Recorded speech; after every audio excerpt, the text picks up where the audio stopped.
হাইমচরে ঈদে মিলাদুন্নবী 1446 হিজরি উদযাপন উপলক্ষে স্বাগত মিছিল ও মিলাদ মাহফিল।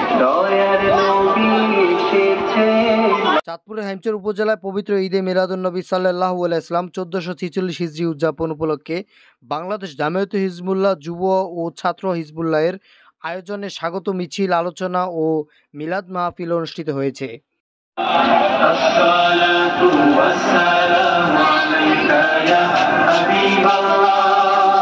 সোমবার 16 সেপ্টেম্বর সকাল 9টায় ঈদে মিলাদুন্নবী উপলক্ষে স্বাগত মিছিল বিভিন্ন গজলে গজলে মুখরিত হয়ে উপজেলা সদর আলগী বাজারের কেন্দ্রীয় জামে মসজিদ থেকে স্বাগত মিছিল বের হয়ে উপজেলার গুরুত্বপূর্ণ সড়ক প্রদক্ষিণ করে কেন্দ্রীয় মসজিদে এসে শেষ হয়ে আলোচনা ও মিলাদ মাহফিলের উপজেলা জামায়াতে হিজবুল্লাহর সভাপতি আলহাজ মাওলানা খাজা আহমেদের সভাপতিত্বে ও যুব হিজবুল্লাহ সাধারণ সম্পাদক মাওলানা মোহাম্মদ তাজুল ইসলামের পরিচালনায় আলোচনায় বক্তব্য রাখেন জামায়াতে হিজবুল্লাহর হাইমচর উপজেলা শাখার সাধারণ সম্পাদক আলহাজ মাওলানা ইউসুফ মিয়া, যুগ্ম সাধারণ সম্পাদক মাওলানা মোহাম্মদ ওসমান গনি ও হাইমচর আলগী বাজার কেন্দ্রীয় জামে মসজিদের খতিব মাওলানা আলমগীর হোসেন প্রমুখ।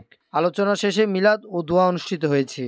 এ সময় উপজেলার বিভিন্ন মাদ্রাসা থেকে আগত ছাত্র, শিক্ষক এবং ধর্মপ্রাণ মুসল্লিগণ স্বাগত মিছিলে উপস্থিত ছিলেন।